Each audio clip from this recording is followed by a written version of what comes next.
Welcome to Parent-Tween Connection Talks, where we bring you insight from the experts who can help you navigate life with teens and tweens. I'm Clarissa Constantine, founder of the Parent-Tween Connection. I've worked with teens and their families for more than 2 decades, and I've come to believe that the more supported and knowledgeable parents and the other members of the proverbial village feel, the better they can connect with and advocate for their teens and tweens. And ultimately, that means we'll lose fewer kids to suicide. So Parent-Tween Connection talks about anything and everything teen and tween related. And we invite you to continue these conversations with us in the Parent-Tween Connection group on Facebook.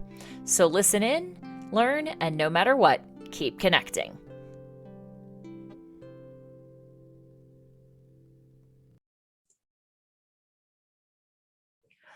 Welcome back to the next edition of Parent-Tween Connection Talks.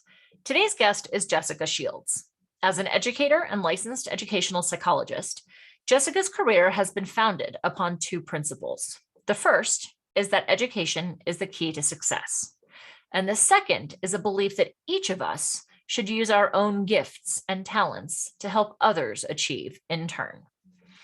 As a wife and mother of 4, she knows all too well the challenges that come with trying to do what is in the best interest of your children and your family in order to succeed.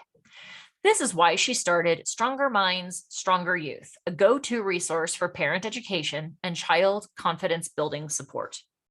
She has a passion for helping parents navigate the nuances of raising successful children and shares with others her knowledge and expertise about parenting, education, and mental wellness to foster a stronger community for future generations to come. She's also the host of Parent Them Successful podcast. Listen in as Jessika and I have a conversation about how to build your child's confidence to help them become more motivated to learn.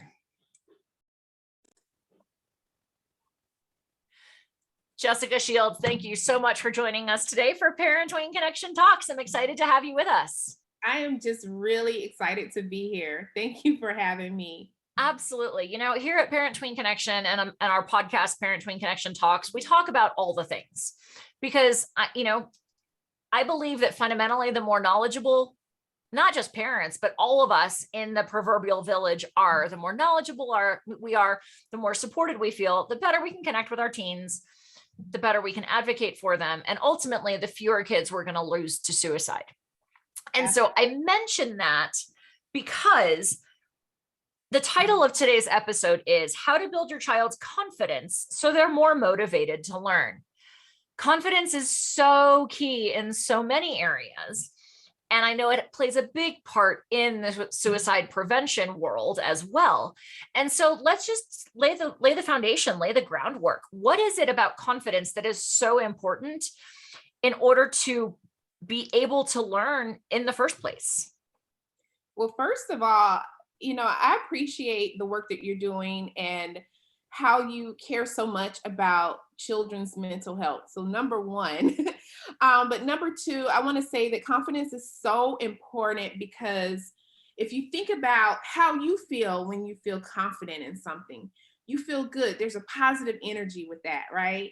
There's something good that comes from that. And so when you're feeling good, you're going to want to do more, you're going to be energized, and then you'll make decisions that align with positivity. So that's super important when we're talking about, even with kids who have suicidal ideation, we have to have purpose and we have to feel good about ourselves.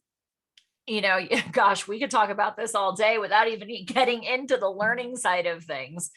But you're exactly right. The thought that struck me is, like, from a fitness perspective, when I feel good in my body and I feel like I'm getting stronger, that's motivating to do more things. When I feel like I'm not strong or any of the other negative things that I could say about myself or about my body, it's very demotivating. And so that's the case in so many different arenas. So having established that the confidence is a critical foundation, you talk about identifying your child's strengths, but also making sure that your child is aware of their strengths as well.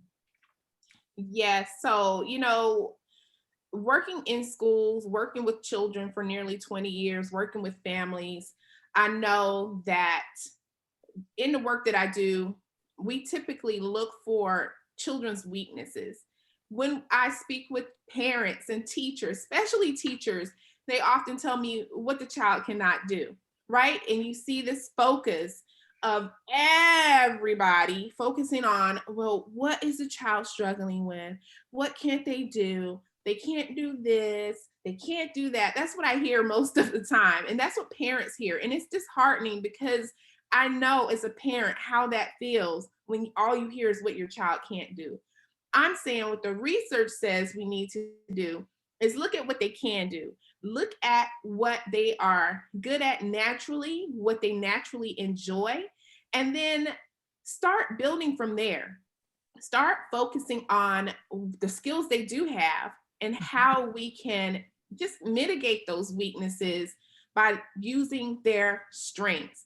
And that's what I enjoy doing most is looking at what a child can do, what they're capable of, and I build from there. We build the foundation from a can-do attitude, a can-do perspective, and also it does build resilience to setbacks.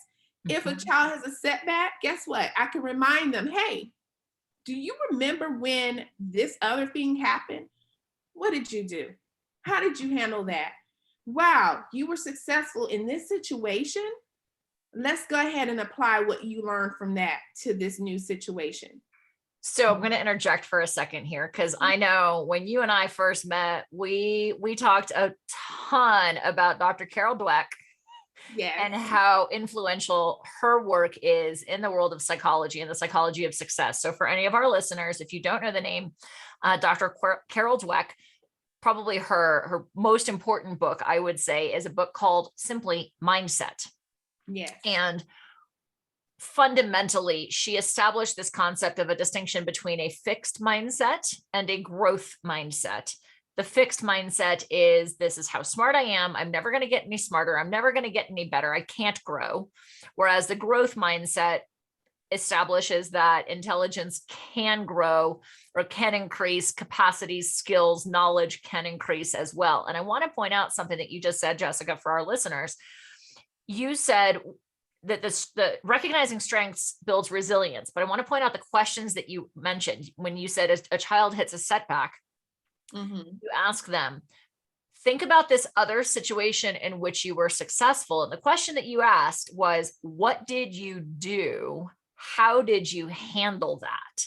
And so I just want to emphasize that for our listeners, that's a growth mindset because that's focusing on the process that got the student to a successful outcome. Because if we can focus on the process in an arena where they're stronger and pull that a similar process, maybe not the exact process, but bring a parallel process into the current environment where they're struggling, then they're like, oh, that's replicable. I can grow.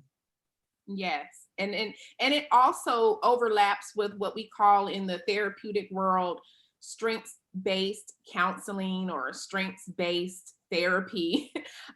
We look at moments of strength when we did do something well, and then we use that to leverage it as a reminder that we can do something right, that we can overcome. So it's just all mixed up in there. And I just, I love all of it. Oh, you are speaking my language, my friend. Okay. So you talked about going back and talking to a kiddo, you know, when they're struggling on something, drawing a parallel to an experience where they've already had a successful process that led to I'm going to use the term more successful outcome than what they're facing right now. But I also know that you and I agree with Dr. Dweck on many things about how we actually give praise and how we recognize these strengths. It's one thing to know what they are, but you said we need to ensure that they are aware as well. But there's good ways to do that and better ways to do that. Yes. So tell us about that. Yes, and I wanted to kind of back up a little bit because earlier I said that children also should be aware of their own strengths, and it's important for them to know what they're good at, first of all, and then how they can overcome in instances where they have been strong in the past. So I just want to make sure I reiterate that because that's so important, that self-awareness piece. But also being self-aware as a parent in how you're praising your child, like being very mindful. I have 4 kids, so I'm like, I have to be very mindful of what I'm saying, the words coming out of my mouth.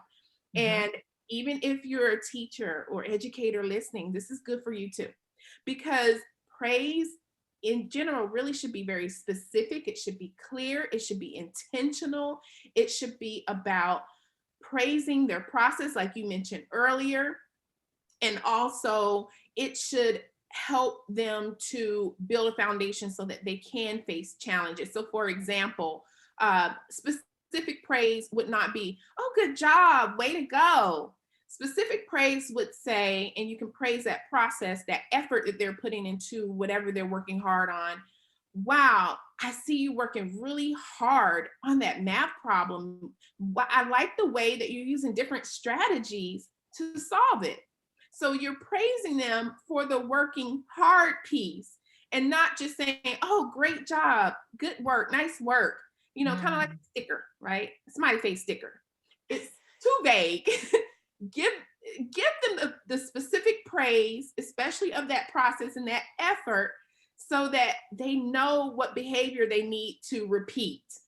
It Mhm. also has a little behavior theory in it as well. So I'm coming from that standpoint. If I want to see more of that behavior, then I'm going to be very specific in my language and praise the behavior that I want to see more of. And again, to channel some Dr. Dweck, really focusing on the behavior rather than the outcome Mm-hmm.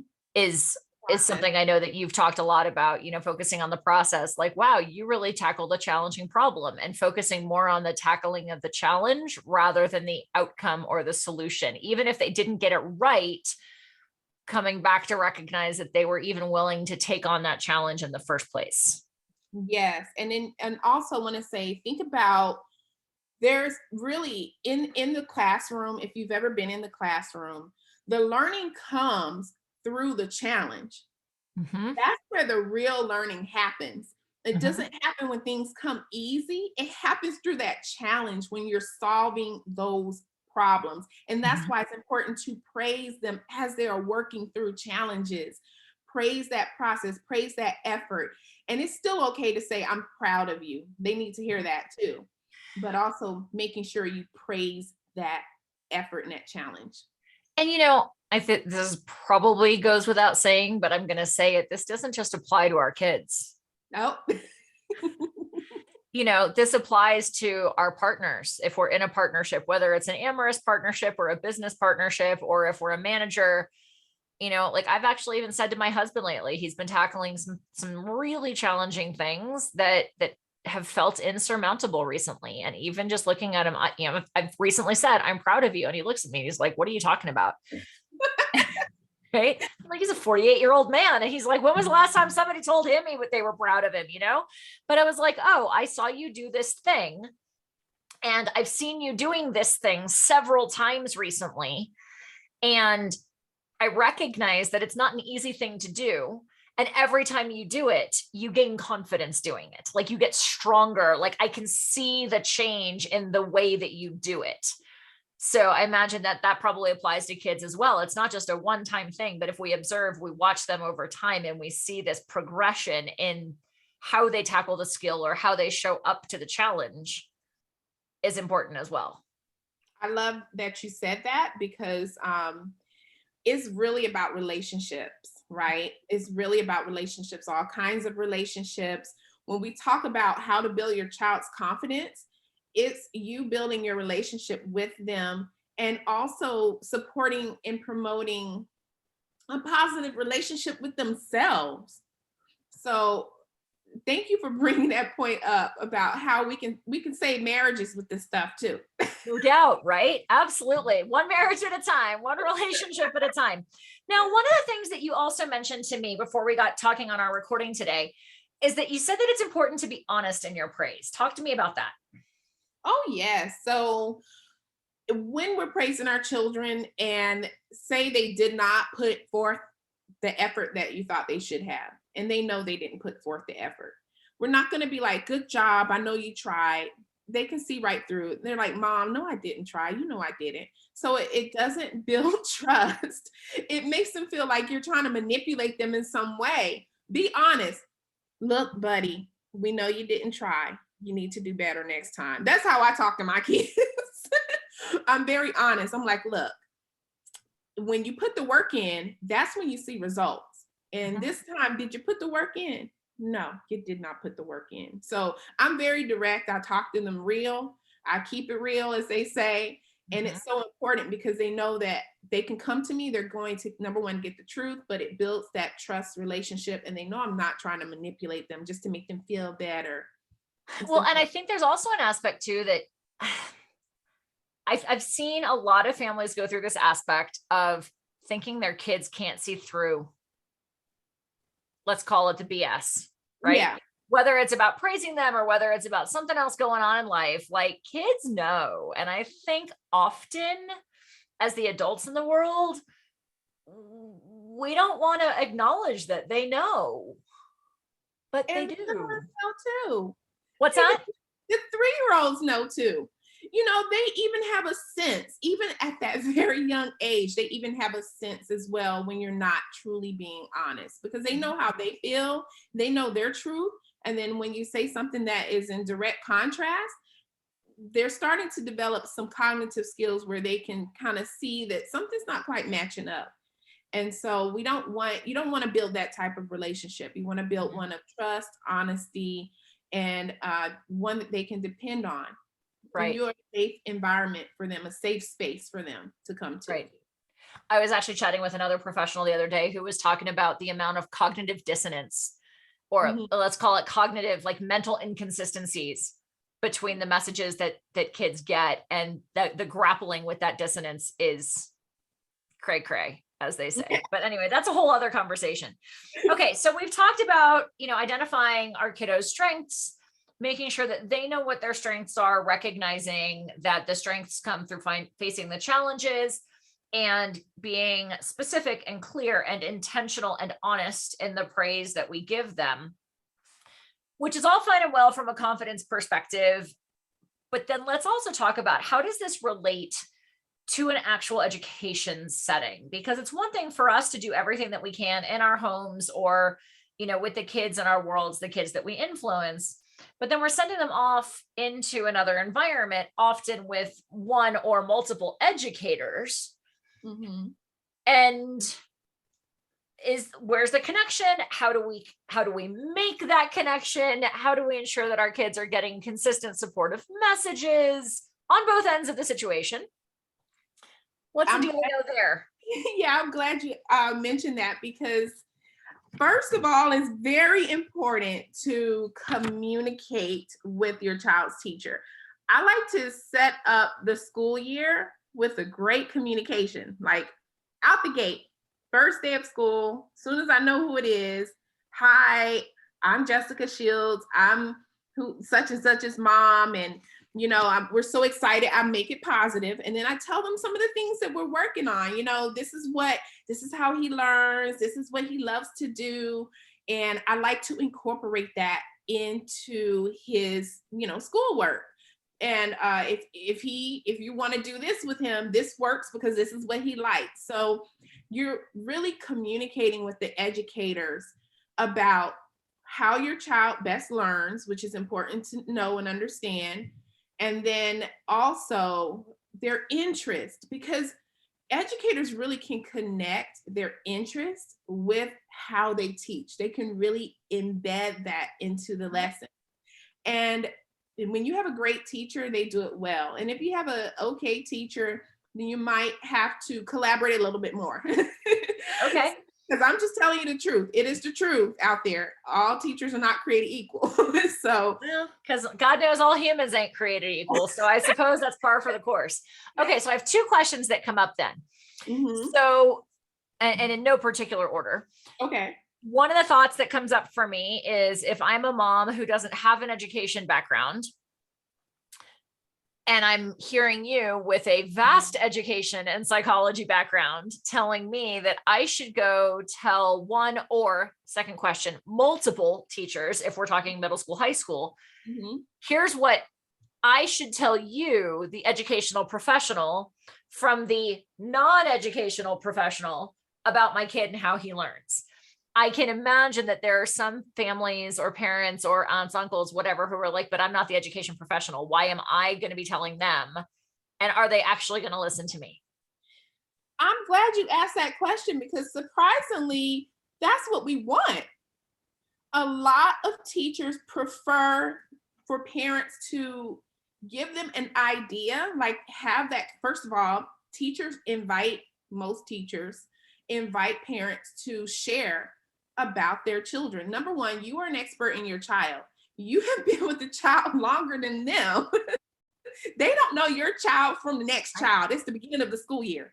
Give them a heads up. And good teachers will send out that little the little questionnaire and ask you, what is your child like? They will ask a lot of questions. And what are they strong at? Like, what are their talents? There's a reason for that, because they don't know, because you know. So I think that maybe some parents may feel intimidated, but not all. But this is your child, and you know them better than anyone else. And teachers are looking to you to tell them what works and what's going to be beneficial to help your child best learn. And guess what happens? Your child is going to get maybe a little bit more attention because you're a involved parent. Okay, those kids get a little bit more attention because the parent is involved. And now we can work together to celebrate those small wins. We can work together to keep your child motivated. And now we have a network of people helping and working to make sure your child is successful. Awesome.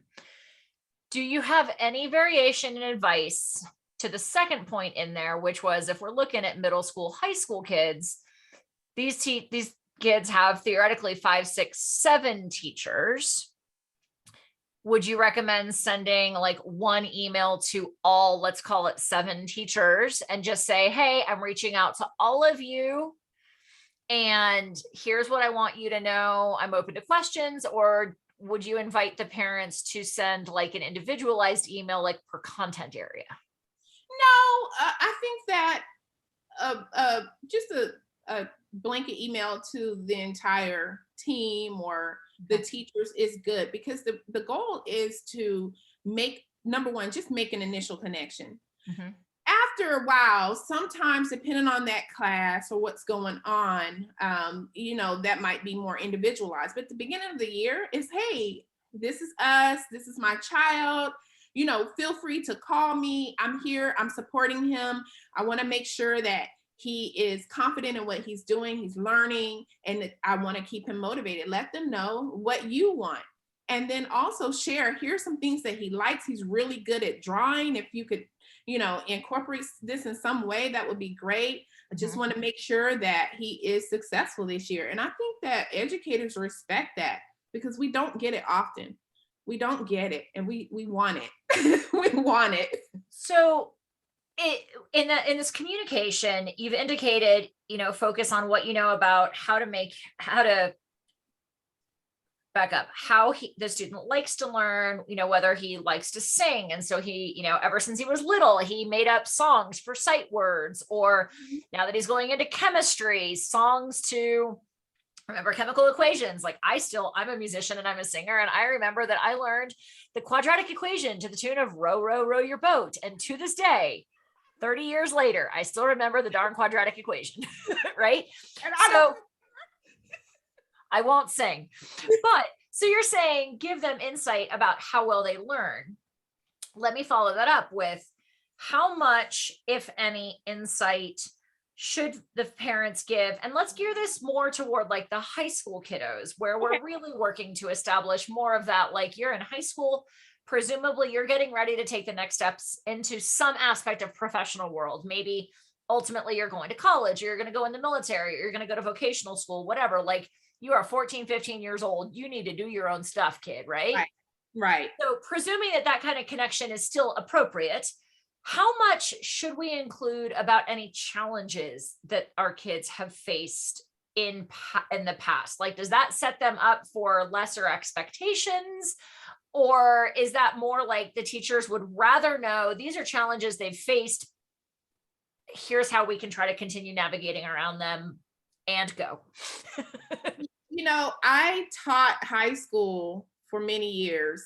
So I know from an educator standpoint, I've had parents tell me, and I was very appreciative. How else am I going to know? You want me to wait 3 months to figure it out? Why would we do that? I can let you know up front if there is going to be something that I think as a parent that the educator needs to know in order to better support my child. Yes, I'm going to make that initial contact. Now, in high school, as time goes, the other little situations that may occur, that may arise, then we support our child in helping them advocate for themselves. But the initial contact is fine. Even high school teachers will send out that little survey. They may send it to the parents, they may give it to the children. It just depends on the teacher. Awesome. I've seen both. Yeah, I've seen both. But again, the initial contact, if there's something that you think that teacher needs to know, speak up. Speak up. Yes. Got it. Okay, cool. Okay, so we've talked about identifying the strengths, make sure that our kiddos are aware what their strengths are, focus on the processes, give them specific, clear, intentional, honest praise, and we're talking about connecting with educators. So another note that I know we've both talked about is the use of affirmations. Let's wrap that up as our final point for helping to improve confidence for general self-esteem, but also for how it impacts our kids' motivation to learn. Talk to me about affirmations. Well, affirmations are basically self-talk, right? What do you tell yourself? That's really what it is. You're going to tell yourself something good. What are you going to tell yourself that you would tell a friend? If you're not going to tell a friend this statement, then don't tell it to yourself, right? So teaching kids how to speak well about themselves and how to have positive self-talk is important because it sets them up to believe in their ability. It sets them up to say, hey, okay, get rid of that stinking thinking. Some crazy thought came into my head. I need to pull out one of my affirmations. Like, dang, I suck on this. Okay, stop talking to yourself like that, Jessica. Get yourself together. You do not suck. You are worthy of all good things. Whatever the affirmation is. Some can be affirmations that help with facing setbacks and challenges. When you come in the face of something that's difficult, then you can say, okay, this is difficult, but I know I can break it down. I can overcome this just like I have in the past. It's just things that you tell yourself, and you can remember certain ones that will resonate and connect with you best. But teaching our kids how to talk to themselves positively is what an affirmation is. And that is so important in helping them recover from setbacks and helping them build their confidence. Awesome. I love the statement, stinking thinking. I know as adults, I've heard it in networking groups and whatnot for us as the itty bitty shitty committee.